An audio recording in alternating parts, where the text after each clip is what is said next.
So, good afternoon.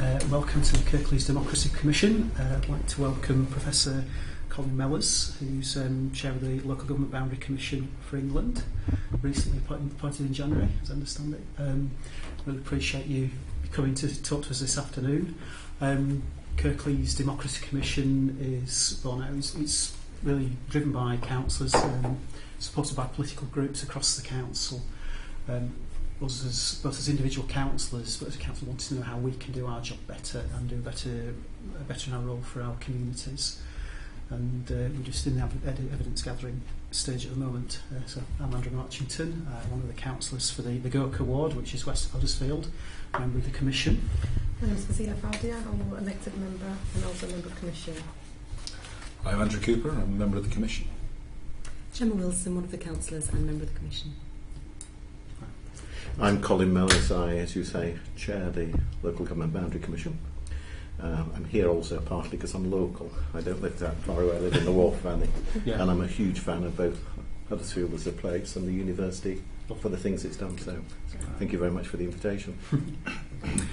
So one of the things we've been looking at as a commission is the electoral process, and the process in particular. There's two things that have come out of our discussions. One is potentially reducing the number of councillors in the area, but also looking at the electoral cycle. And perhaps just to start things off, if you could talk us about the process of the Boundary Commission's involvement in the process of doing arguments. Would it be helpful if I just said 2 or 3 words about the Commission itself? Yes, that'd be really particularly at the moment, because there's a review of parliamentary boundaries going on, so, you may have noticed. And they're both called boundary commissions, but one is called Local Government Boundary and the other one is called Boundary Commission for England, and they're actually totally different bodies, and we actually work in different ways, and there's a little bit of confusion. So, Local Government Boundary Commission was created as a standalone body in 2010. It had some existences previously. Most immediately, it was a committee of the Electoral Commission. And indeed, at some point, the legislation suggested that the parliamentary and the local government boundary committees would be brought together, but in the event, that didn't happen for a variety of reasons.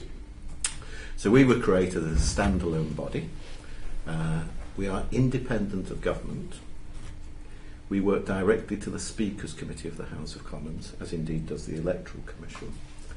And that has some consequences for the difference between our work and the Parliamentary Boundary Commission. So the parliamentary review that's going on at the moment will make recommendations which will eventually be discussed and decided by Parliament. We make our own we make recommendations in a way that government cannot change what we recommend. Parliament cannot change what we recommend. They can reject it and touch veneer, because I don't think this is actually quite wood. So far they have not done so. But we lay our orders directly in Parliament, and unless they are voted against specifically, they automatically are implemented. So that's one difference. So we work directly to the Speaker's Committee of the House. A second difference is, and we'll perhaps come on to this a bit later, when we do our work, we look at electoral forecasts on a forward-look basis. So the parliamentary review that's going on at the moment is using the electorate as of December 2015. Full stop. So they work from that. And they are given guidance about how they operate. So they can, when coming up with their recommendations, have variances in their constituencies of plus or minus 5% either way of the norm for England or the norm for Wales or the norm for Scotland, with 1 or 2 little exceptions like the Isle of Wight. We use electoral forecasts in a forward look, so we try to achieve equality as best we can in the relationship between electors and councillors 5 years after the publication of our report. So we're trying to sort of future-proof it a bit, which is great. On the other hand, it also becomes a little bit more challenging, because it's an academic joke that forecasting and predictions would be easier if they weren't about the future. But forecasting ahead, particularly when you've gone through economic recessions, when some developments that you know about now that you expect to happen don't actually come about, or other ones you hadn't even thought of suddenly emerge. So that it becomes quite difficult to make that kind of forecasting, but that is a second difference. Also, we don't have a fixed variance of the plus or minus 5% when we put forward wards or divisions. We balance three criteria, of which equality is one, but we would work, if necessary, within a wider range if that was more sensible, given other factors, particularly community identity. So that's roughly where we're at. That's the difference between those. Since we were created as an independent body in 2010, we've done around 150 reviews out of the 352, I think it is, local authority, principal level local authorities in England. So we've done a fair chunk of them, and that's affected something like 3,000 wards and a significant part of the population. Consequence of that is there are some interesting lessons which we're learning. We don't have an agenda to go and do something to change the size of councils or to reduce numbers, but what we do is observe trends, and we can reflect those, and if you'd find those helpful, I'd be happy to share those with you as we go through. So that's roughly where we are. Just for sake of completeness, there are 6 commissioners, of which I'm the chair, various backgrounds, and there's something like 20 odd staff, 24, 25 staff, and we are voted money directly by Parliament of around £2 million a year, like local authorities, but perhaps not to the same level as you've had to. We're tightening our belts as well, and year on year we've increased the output of the number of reviews we do, and we've reduced the cost of those reviews. So they average about £70,000. We don't charge you, you can please know. That's what it costs us. It costs the taxpayer to do our reviews. In terms of the process, I don't know how much detail you want me to go into this stage, or you want to presumably interrogate a little bit. So, in essence, it starts off. Well, we do reviews in 4 circumstances. Circumstance number 1 is where a local authority has seen its electoral change because of new developments and such like, such that there is what we consider too wide a variance in the basis of the number of councillors number of electors per councillor. And the yardstick we use to come along and do a review there, we call them further electoral reviews, is if 10% or more, 30% or more of your wards have a variance of more than 10%, too many or too few, or one ward has a variance of 30% or more from the average, the norm for that particular local authority.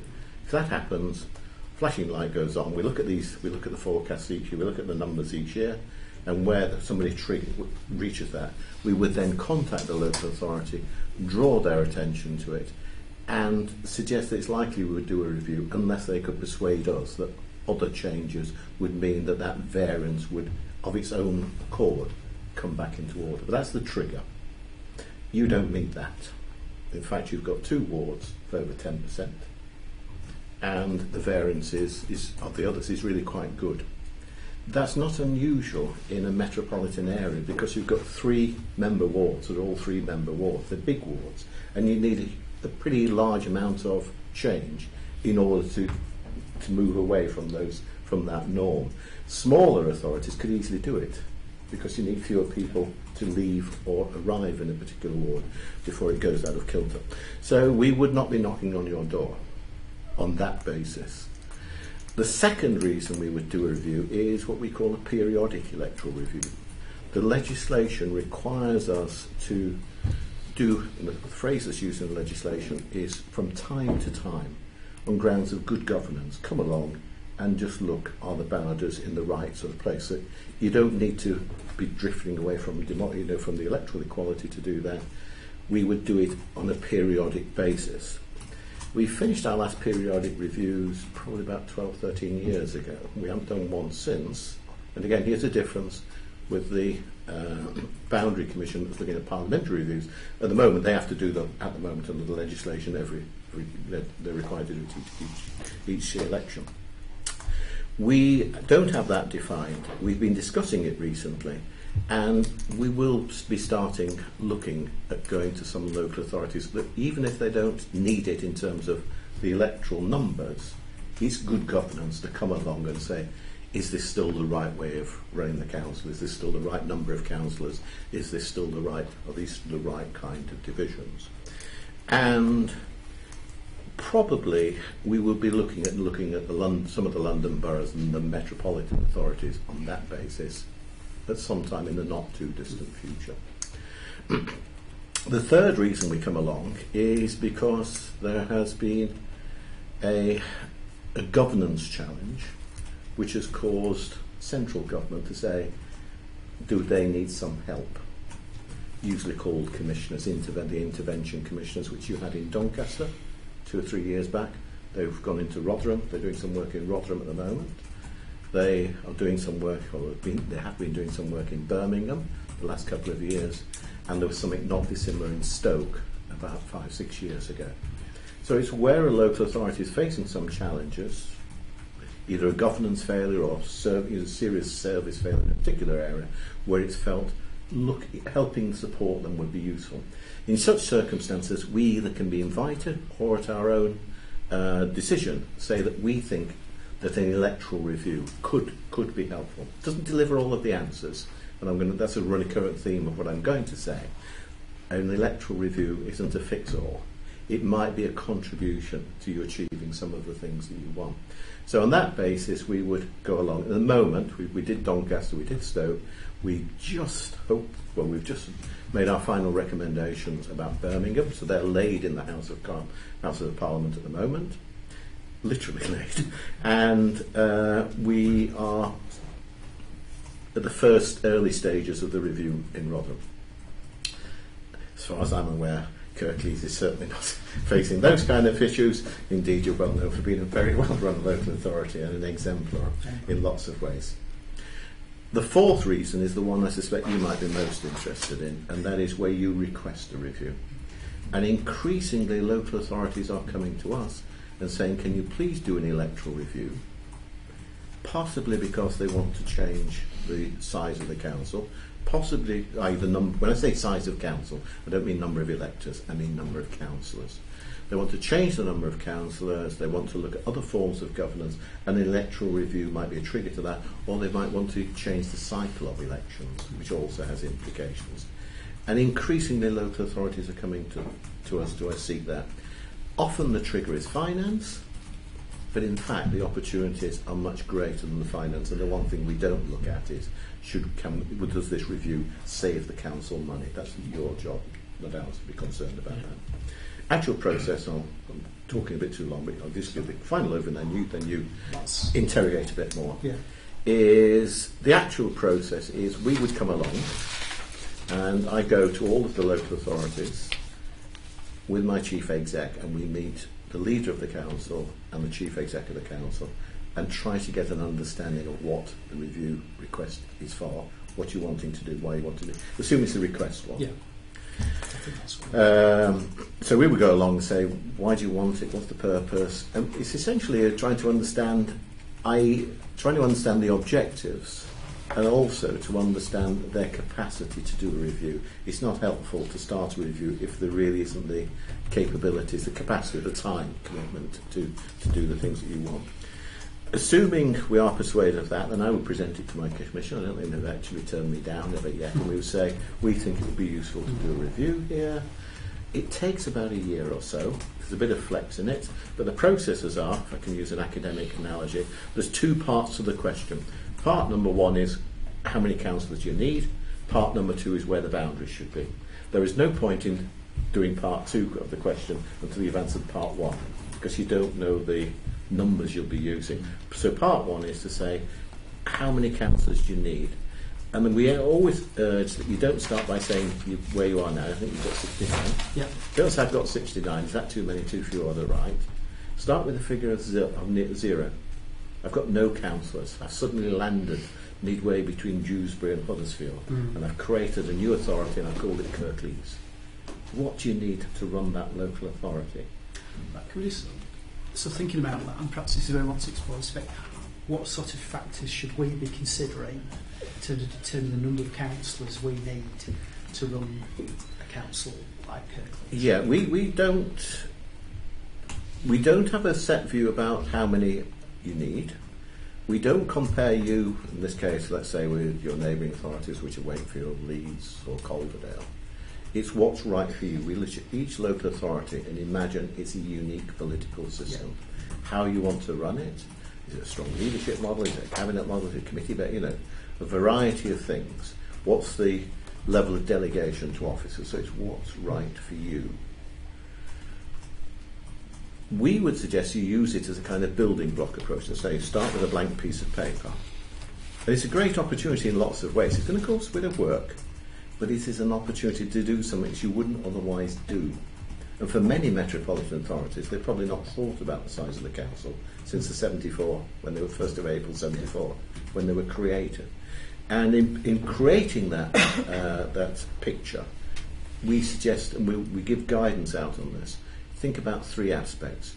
You need a corpus of councillors to make decisions, to lead, are the executive type of group. And frankly, the number you need for that purpose is not vastly different in Hambleton, in North Yorkshire, than it is in the city of Leeds.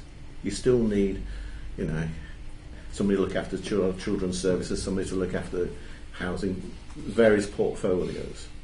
That's one component. The second component is what capacity do you need? I'm going to use the word for accountability purposes. I'm using accountability rather than scrutiny, but it includes scrutiny to evaluate how decisions are made, to poke and prod, to ask difficult questions. But also accountability insofar as you increasingly have a relationship with lots of other providers. In crude terms, it often feels to me that local authorities provide less now directly than they once did, but they influence more. You're doing things through partnerships, through associations with others. True. So that's your second capacity. Your third capacity, I'm not going to use the word representation, but you might want to use it as shorthand. I'm going to call it community leadership. What's the elected member capability and capacity that you need in order to provide leadership and representation, articulation, linkages with local communities? And those are the 3 components. I can say quite a bit more about each of those, but that's how I would start writing your essay, your answer to the first question. Do you want to start looking at some of that? Yeah, well, there was one thing that's been bandied around as being a possible approach. Is at the moment we have 23 wards. Mm-hmm. We did have a review which resulted in an election in 2004. Where we went down from 24 wards to 23, from 72 councillors to 69. So we've sort of done something in the recent plans. But the thing that's been bandied around has been one quick and dirty and easy solution is you go from 3 councillors per ward to 2 councillors per ward. So I'd be interested in a view around that sort of approach, rather than, if you like, take it right down to the roots and start again. I'm full of admiration, having read about this commission, by the fact you're doing the work you're doing now, because it is pretty unusual. And if you're making this effort and then say, let's do a plastic, sticking plaster job later on, it just feels to me slightly a missed opportunity. Right. Again, I would separate the 2 questions. I would separate the size of the council from the boundaries, because there are some other decisions you can make, or we can make, when we come to the boundaries, because you don't have to have wards of equal number if you don't want. You can often ask CLG to allow you to have elections on a 4-yearly basis as well, if you want. Mm-hmm. So there's a whole host of things. Really, really would urge you to think about what is the correct number in terms of what you need to govern, to secure accountability, and to secure leadership for the council, and to think of it in those terms, rather than saying, am I too big or too small? Just to probe a little deeper on that. A lot of the time that depends on the elected members you have. Yeah. One of the concerns I have is that when you've got a smaller pool of councillors, I can see the reasons for it, but the basket you've got your eggs in is less, and so your pool of talent is less. Possibly the turnover of councillors may become less, because you get the long-standing folks jealously holding on to their seats, and the council becomes a little bit more less opportunities for people to take advantage of. I'll throw those ideas in, and sort of see what you make of that. About 3 or 4 separate ideas there. It's all Yeah, very interesting. that's okay. Because some of them are implicit about the sequencing of elections, the cycle of elections as well. Some random thoughts. First thing is, this is sort of an academic perspective. I have not seen any research which shows the number of councillors vis-à-vis their electorate has any impact on the quality of representation or community leadership. We want effective councillors, not just busy councillors. Good councillors will find lots of work to do, and frankly will find the time to do it. So saying let's have a few spare councillors just in case somebody's ill on holiday or they're not turning up feels not quite the right way of doing That wasn't it. quite what I was saying. No, I understand. But sorry, but sometimes that is implicit in what I have heard said. Let's have a little bit of spare slack capacity just in case I need it. That's fine because sorry, I manage my finances on that way, don't you? Keep a back pocket, a little piggy bank just in case something comes up. I think, and you're only going to do this every 20 years or so at the moment, or 15, 20 years. It really would be a missed opportunity not to ask some fundamental questions about how local authorities are running in the future. If you go back, you say you had your last one in 2003-4. Yeah. How much has life changed since 2003-4? I didn't have one of those in 2003-4. Welcome to oblivion. The legislation has changed, the expectations of the electorate on local authorities has changed, the involvement of partnerships has changed, IT has changed, the delegation to officers has changed. So for the IT, sometimes it's made your work more difficult because that's on all the time, and some of us find it difficult not to answer it at every moment of day and night. On the other hand, it means if I've got a pothole outside my road, to use the famous example, I don't ring my councillor up. I go on the website and put pothole, here it is, this is its dimensions, and hey presto, something is filled in. Because your valuable commodities, how much should you be spending your time as a kind of caseworker for things rather than giving leadership and community and encouraging participation? So we do look at workloads a little bit, we look at attendance a little bit, but I think the best reviews we've seen is people where they have looked quite innovatively. Things like accountability, the scrutiny. A traditional model is, here's a group of people who make a decision, let's say about children's services, here's a committee exactly the same remit that oversees those decisions and questions them. Is that the best way of doing it? Or can you be thematic?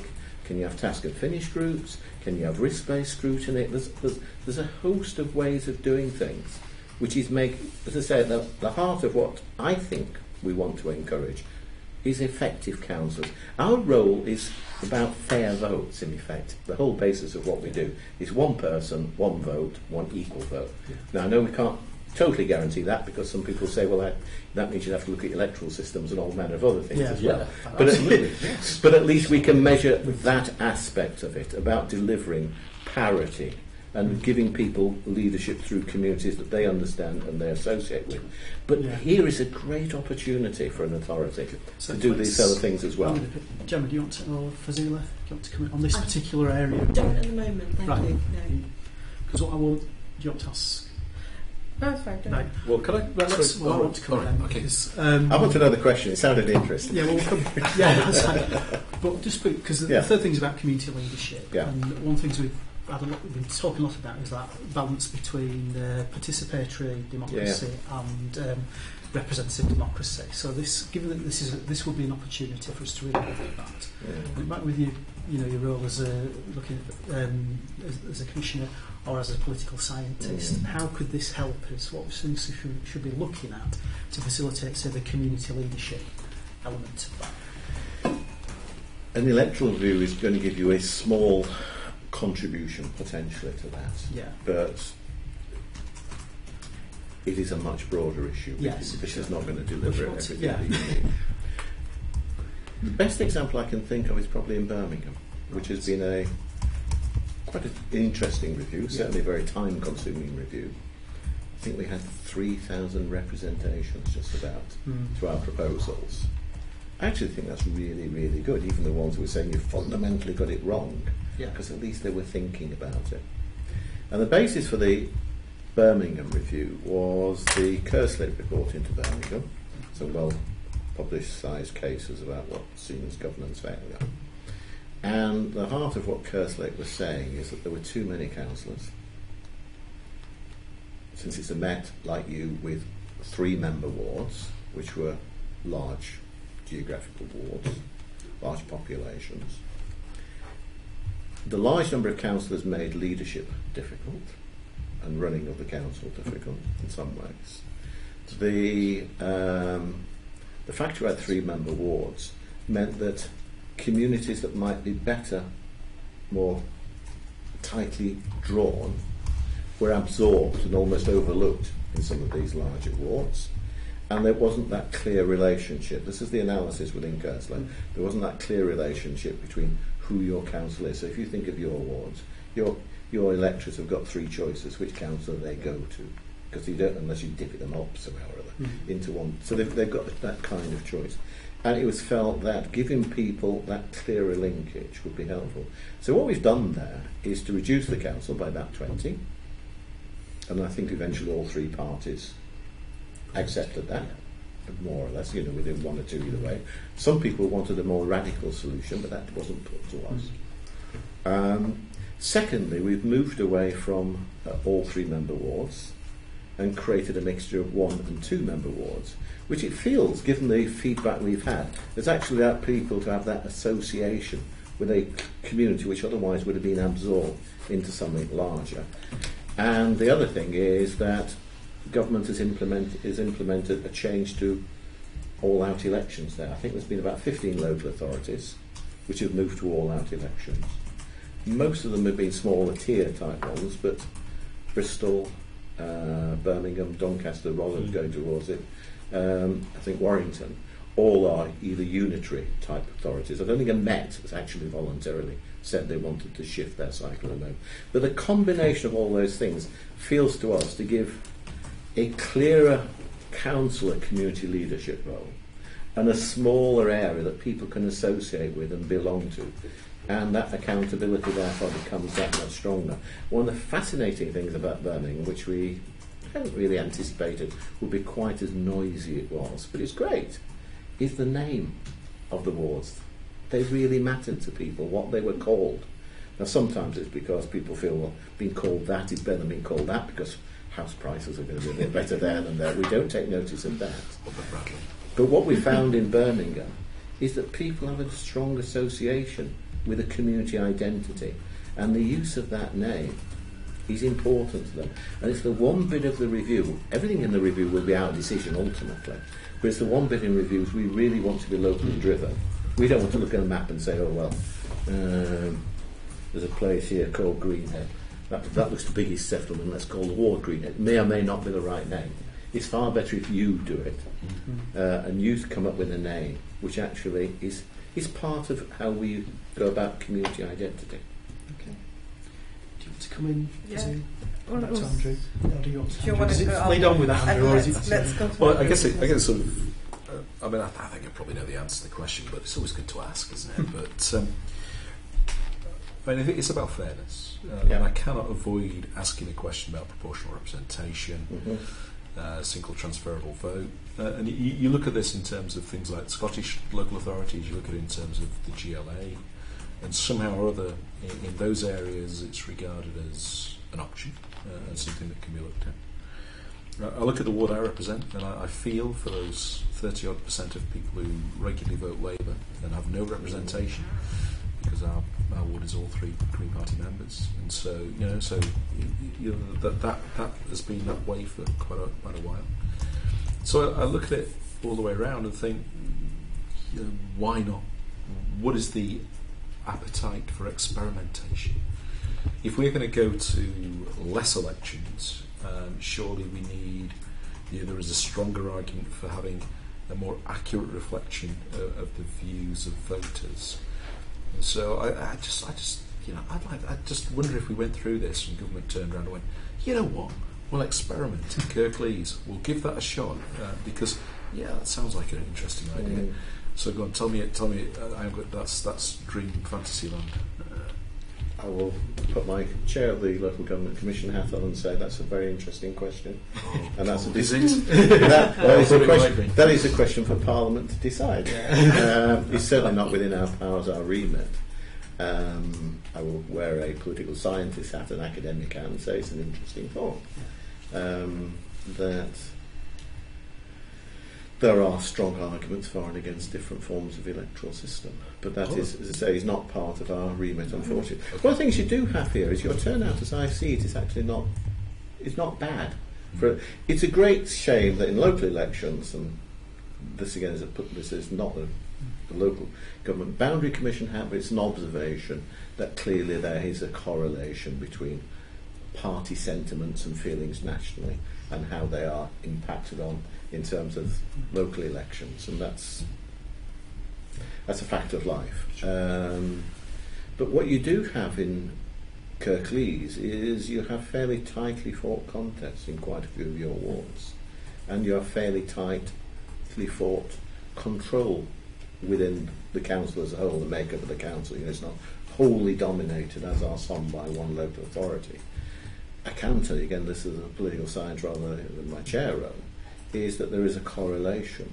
The only correlation I've seen about turnout is that one of the strong ones is if it looks as though your vote matters because it's going to change the outcome, then you're likely to have a higher turnout. If there is effective competition for one reason or another, that is likely to impact. The fair votes things, I hear what you say, our little bit of it, unfortunately, is limited to making sure that each councillor represents roughly the same number of voters.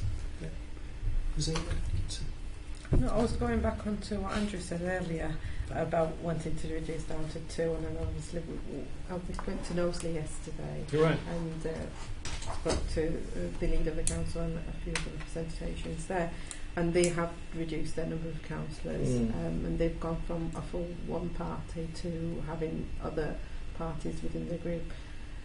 It hasn't made a lot of difference in terms of electorates going out to vote.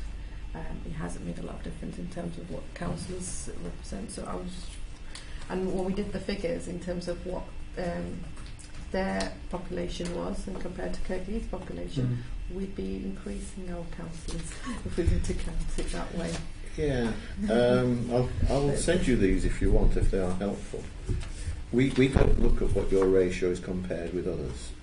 I can tell you what it is, and that is you've got one councillor for about every 4,000, just over, isn't it?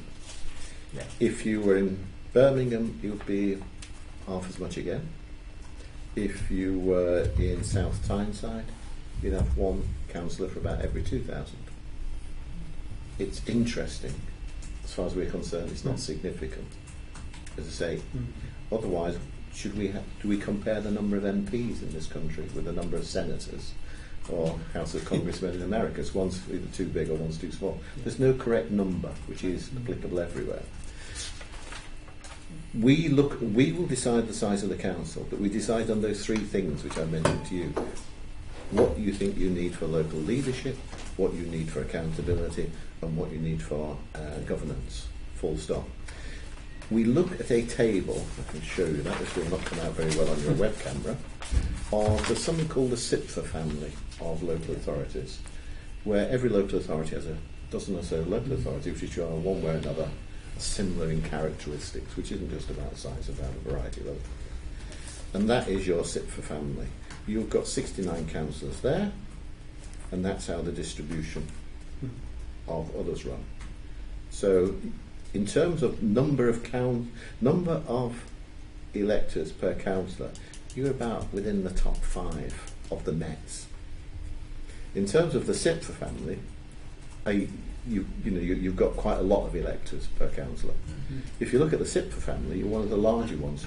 Yeah. This is your expected range. So if you average those out, I suspect we'd be looking for a figure, I don't know, around mid-50s. Yeah. Would put you roughly mid. But that is only an expected range. We want you to... So I've been repetitive, I apologise for that. It was a great opportunity for you to sit down and say, what does the authority need now? Yeah. And what will it need for the next 10, 15 years? Because it's going to be very, very different. Knowsley was a good example of it. The Knowsley request was largely occasioned by cuts in the budget, what had happened to the officers, and the feeling almost of solidarity. We should be looking at the councillors as well. But when they did the exercise, they then looked at about those kind of things that I mentioned. It was a good review. It wouldn't fix everything. Again, this is not a local government observation, it's a social scientist observation. What makes a difference in participation are good councillors, well-informed electorates, people who think that their voice, their vote matters. I'm afraid organisations don't deliver that. They can make it easier, and they can encourage you to think about new ways of doing things. And we like to think the small contribution that we've made in an electoral review has occasioned or helped or supported that kind of change. Yeah. But fundamentally, it's about people. So, yeah, one of the things, in terms of accountability, one of the things we're looking at, you're talking about is election cycle. Yeah. So do you feel, in your experience, sort of, would a shift from election by thirds have a significant impact or going to all out? Have you come across this? Which is a little bit old now. No, I wasn't. No. Right, I'll send you the details of it, but if you Okay. want... But it's on the... 2004, so it's a wee bit. Yes, it's, for an academic, that's a contemporary piece of fact. In the original light. Good ideas. The Electoral Commission was asked to do a review about electoral cycles, Yeah. pros and cons of all Yeah. out versus thirds, a decade or so ago. And that really still remains a very good synopsis of the arguments for and again.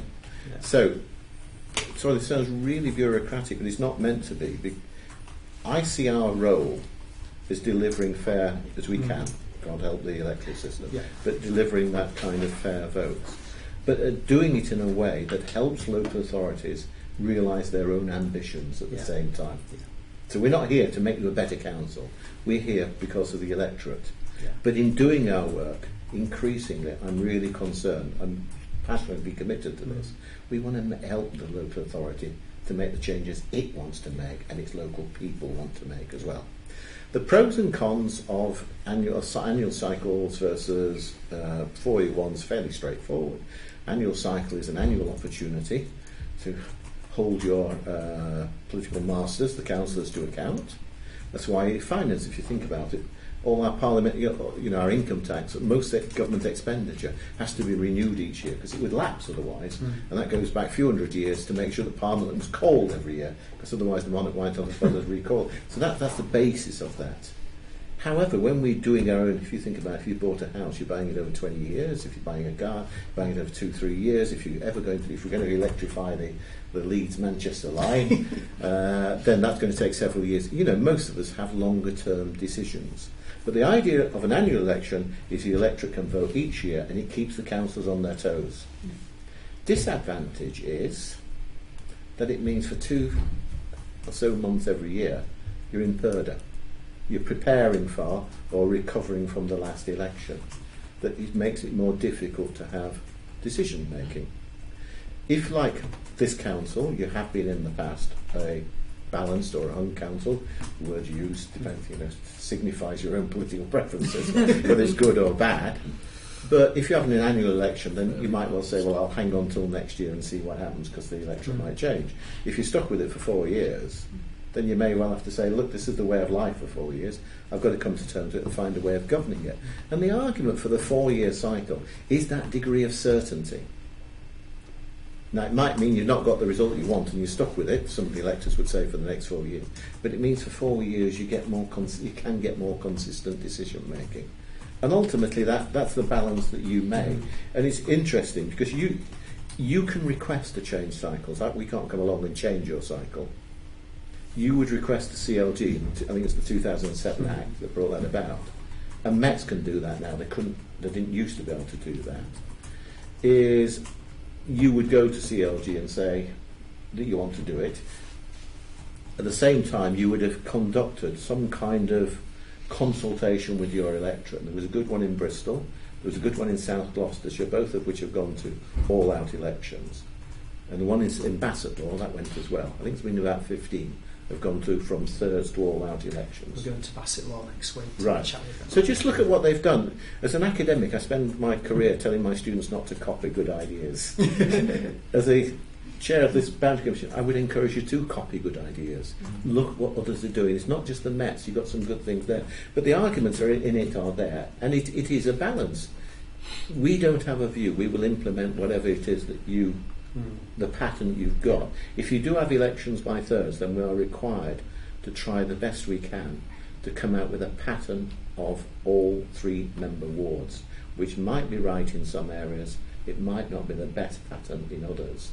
And if you do have all-out elections, it's very rare that we would come out with a completely uniform pattern, because in some areas a single member ward would be best, in others a 2-member ward would be best, and if some a 3-member ward might be best, depending on which bit of the local authority you're concerned with. So having an all-out election gives that horses for courses kind of thing when we come to look at the borders, the boundaries for wards. But in terms of sort of consistency of decision making and long term, there might be other factors at play other than the electoral cycle. Well, all the time, as I say, we're running through what I'm saying is that we are part of your jigsaw. Yeah. Okay. If you could give some advice to councils that were considering a view, what would your advice be? Think why you want to do it. Think carefully about why you want to do it. Use the opportunity to think about some basic principles rather than just, let's do a quick fix. We need to save a bit of money, let's just cut a number of councillors. Go back to those kinds of principles. In you doing the review with us, please be open and think aloud, because it gives us the opportunity. Ultimately, we will make the decision about the number of councillors. We listen to what you say. For what it's worth, I didn't finish that little bit of the sentence earlier on. Over 90% of the submissions that's put to us are ones that we find convincing and accept. But we have to decide ultimately. Interestingly, and this is a fact, this is not a policy, we don't have a remit to increase, decrease or stay the same. We say what's right for you. And we would just say, well, why are you saying that? Why do you think that? Tell us, why is that the case? Of the ones we've done since 2010, 150 or so, on average the number of councillors has reduced by 9%. That's not because we've reduced them, we have reduced them, but that's because mainly people wanted to reduce. Of those who have requested reviews, they've reduced by about 25%. And Knowsley, I think, was over 30% or thereabouts. It was quite a significant reduction. So the main advice is think while you're doing it. Use the opportunity to see how this supports the governance, the representations, the arrangements that you wish to bring about. Just want to go on to the second part of the remit. Actually, we've done that. We've decided Right. to the right number. Yeah. Because one of the things that's been coming through is about the importance of place. Kirklees is quite an interesting authority. We've had all sorts of descriptions about. I mean, I usually say it's the bits of West Yorkshire that were left over. And you've got Wakefield, Bradford, and actually place for us. Each of us represents, that's quite some of the advice about when you get to that stage of looking at wards or the communities that the council represent. What sorts of things should we be looking at to make sure that our residents feel they're being really helpful. Let's draw a line under the numbers bit. Just one little thing. There's another task you do at the same time. We need to know what your electorate's going to be like in, say, 5 years from when we publish, and that we work with you. And you divide one number in the other to get the average. That's what the average representation should be. The way we do that second part is having published, we call it a minded two-figure, because we can always do a wriggle one way or the other. Because when you come to draw the boundaries, you say, if I just got one more council or one fewer, I could get better boundaries. So we give ourselves the scope to be able to do that. It's in 4 quick stages. Stage number 1, we say, has anybody out there got any ideas? Basically, we consult the council and others to say, come up with a scheme, if you can, that puts, let's imagine let's take a silly figure. You move from instead of 1 to 4,000, you have 1 to 8,000. You're not going to do that, I know you're not. So I just use that an artificial figure. Tell me what the ward configurations would be like that would give you those norms. And in doing, just trying to think of the easiest way of explaining, we ask for that and do the process first. You come back with some ideas, or a member of the public could come up with some ideas. We have somebody in Windsor who occasionally draws schemes up wherever we are in the country doing it's fine, and sometimes they're very, very good. But as with the number, Elizabeth. because there might be more than one number put to us, there might be more than one scheme to put to us. We are not daft. We understand that politicians will be thinking about the electoral consequences of a border there as opposed to a border there. We are blind to that. That's not something we take out. Yeah. We then look at that. We weigh it against the criteria we've given. We would visit the area, look at the area and see where the borders we think boundaries should be. In most reviews, quite a few are almost inevitable. It's obvious what you can do. In others, there are some real pinch points where it is a very difficult decision. It's a balanced decision. We publish draft recommendations. They are draft recommendations which mean these are the things that we are going to do unless you persuade us otherwise. So it's really important when the people respond to the recommendations, they tell us what they think we've got right, as well as what they think we've got wrong. Because if you don't tell us what you think we've got right, and somebody else writes saying you've got that bit wrong, then we might listen to that person, even though the majority thought something else. If you don't like something, we say, please tell us why you don't like it, and tell us what you would prefer instead, and why. So say something is, that's rubbish. That's fine, good headline in the paper. It doesn't actually help us to say what would be better and why it would be better. We have to make compromises. We can't please everybody because we've got to get a pattern that works for the whole of Kirklees.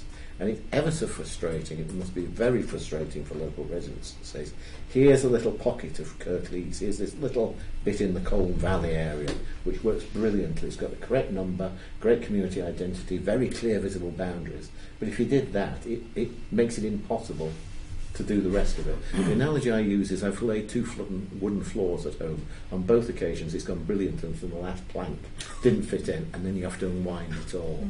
It's a jigsaw. We've got to balance across the whole area. We listen to what comes in. Hardly ever do we have a final recommendations which are identical to the draft ones. We change a bit. It might only be marginal, it might only be in terms of names, but we do look and change. Now, when you draw up a scheme, you've got the same criteria to convince us that we have, and they're laid down in legislation. And the 3 things are: 1, electoral equality, to produce wards which deliver roughly equal numbers of voters for each council. Roughly. I've said that the yardstick for our intervention is when you get above 10. If you've got 30% of your wards above 10%, then we come along and say, we need to do something here. So it's not sensible to have too many of them at 9%, because they can easily slip into 10%. But we can go above the 5%, and say that parliamentary boundaries use. Ideally, the variance would be nil. And if you lived in a country where you had straight borders, like the United States sometimes, you just say, well, that's it, fine, a grid pan. If only everybody had equal-sized gardens and things, it'd be very easy to split them up. They don't. Yeah. So we have some wriggle room. In rough terms, the bigger the number you've got, variance, the stronger you've got to prove that community identity would suggest that we need to allow some variance. If it's single figures below 5-6%, we don't really generally bat an eyelid. If it goes above 7 or 8%, we think it's getting a bit big here. Particularly if you've got one that's got a -8 next to a +8. You think, well, hang on. Why is that? Yeah, why is that? Can't we make it? But there might be very good reasons you can't. We have, on occasion, we do, you can look at the report, go above 10%, where the community evidence is really strong. But we don't want to do it as much as we can, because it then negates the equality. But we are balancing that first criteria of equality against the second one, which I've just said, which is about community identity, where people belong, where they feel an association with, the patterns of life, where they go shopping, where they associate, where the community hall is, or where the village. In a village, it's relatively easy to see where the community is, because they've got boundaries, green bits between the various communities. We do not want to split we don't want to split communities. Really important, you hear what I said there, that doesn't mean the same as saying we don't put communities together, because we have to. You've got to put, if Village A isn't big enough to have its own councillor, we've got to put somebody else with it. And we do often hear, we don't want to be with that village because we're on different sides in the Civil War. We never associate. And people do have these, and it's great because it's about an association. But we won't split a community if we try hard. It's not split a community.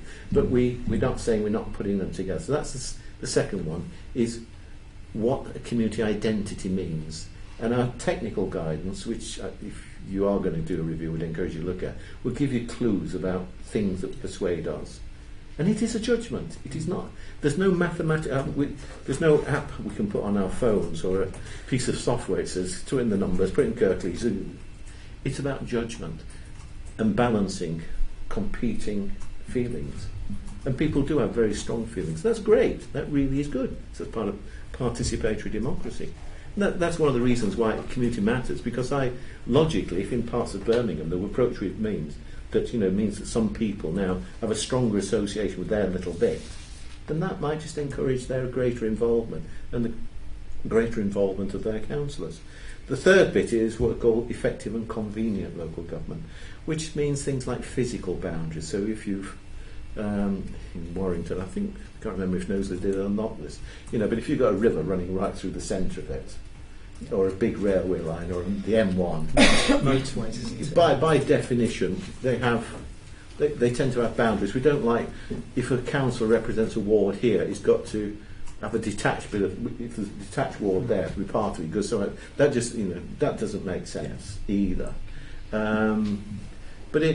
Roads are interesting because sometimes you think about the areas in which you live. A road in the locality can sometimes divide. So sometimes we put the border right down the centre of the road. One lot that ward, another lot that ward. In other areas, the ward that road unifies. It's a range of shops that people come to. So we put the boundaries behind the back of houses. And it is about looking at those kind of things. Yeah. Those are the things that we look at. The criteria we use. Everything, all the evidence that we have. Another difference with the parliamentary one. We don't have meetings. All the evidence we have is written material. It's apart from redacting the name and address, it is on our website, so you can see the evidence that we've used in making the decisions that we have made. Also on our website, I don't know if you've seen it, we won prizes for this bit, is an interactive little bit where you can actually physically draw the boundary on a map and say, why don't you put the boundaries there? And in doing that little bit, this is where, at the moment, because you have elections by thirds, all of your wards will be 3-member wards. And I say that might work some places better than others. If you had all-out elections, this is not an argument for you doing it, it's an observation. If you had all-out elections, then we generally would produce a mixture of 1, 2 and 3-member wards, because a single member might be appropriate for that bit, but a single member night in a city centre might artificially split. So it'd be silly. Equally, in a rural area, a 3-member ward in the centre of a town is fine. That's geographically not very. 3-member ward in a rural area can be enormous. Yeah. And we also hear, shouldn't you have a different ratio for councillors in the country because they've got to travel more? Equally, we have people in urban areas saying, shouldn't you have more councillors in urban areas because deprivation means there's more workload? So our resort is simply the one person, one vote, one equal vote. That seems to be us doing the way of playing it. That's brilliant. Thank you very much for that. You've given. One of the questions was at the end to talk about the advice, but you've actually given us some quite strong advice about things we need to look at if we do that. Got any other questions? Yeah, I just want to explore a bit of a different area, but just get your view on it. One thing that I've come across during this commission evidence is Sutton Coldfield, where they've established a new council. Yep. And I'm wondering about whether that's a role that you would take on if we consider advising a new council be established, a town council within an area, and whether that's something that comes under your remit and any advice you might give on it. It's within the gift of a local authority to undertake what they call community governance review. If you are going to do such a review, strong advice we give is don't do it whilst we're doing the review of the local authorities, or do it either before or afterwards.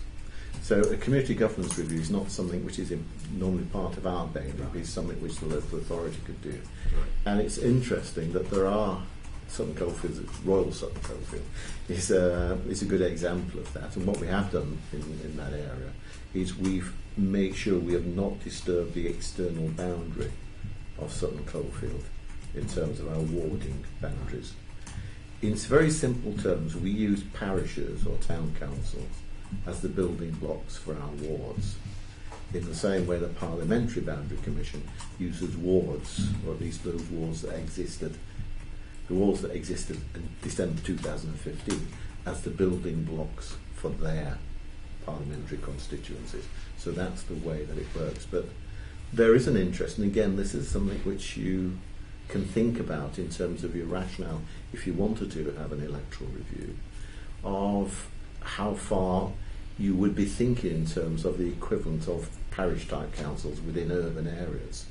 And that is an interesting thought for some local authorities.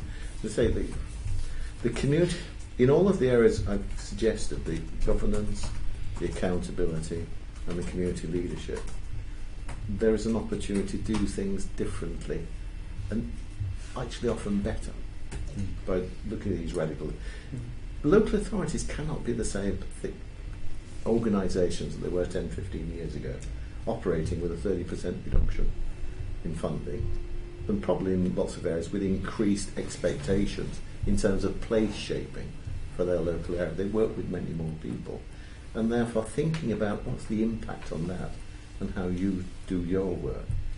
Our approach is based upon the notion of making sure that the electorate is well treated by our electoral arrangements, but we want increasingly to do it sensitive to local authorities that see this as an opportunity themselves for achieving much wider arrangements, such as the ones that's listed in the remit of this particular commission.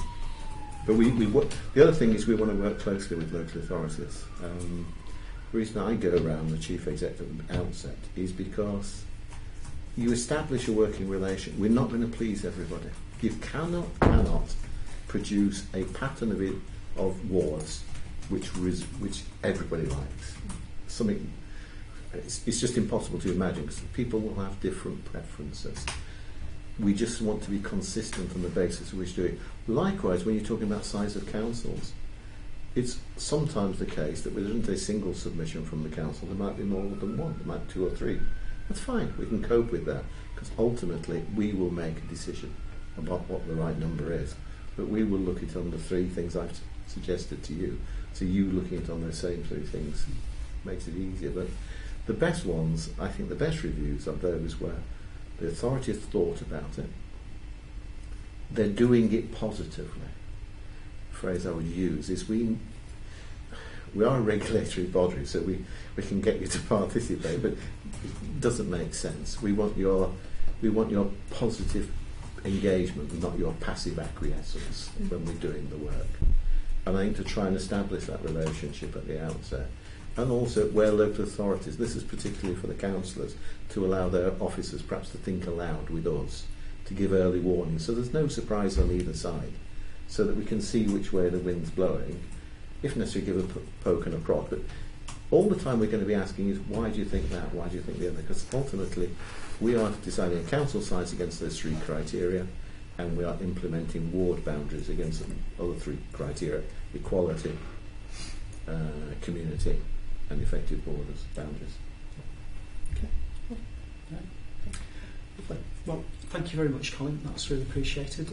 We've already done a lot of work. We've got a bit more work to do. I think at that stage Carl's going to lock us away in the darkened room, and we're going to produce a draft report. What we've said to everybody who's participated is we'll show you our report and share that with you before it goes to publication next year. And if you've got any further comments to add, that's happy to do so. And yeah. One thing, if you want, is helpful. Our officers will point you in the direction of this sort of material. All of the submissions that we get have been published on our website. We can tell you which ones we think would, not better than others, but which ones would be helpful for you to look at.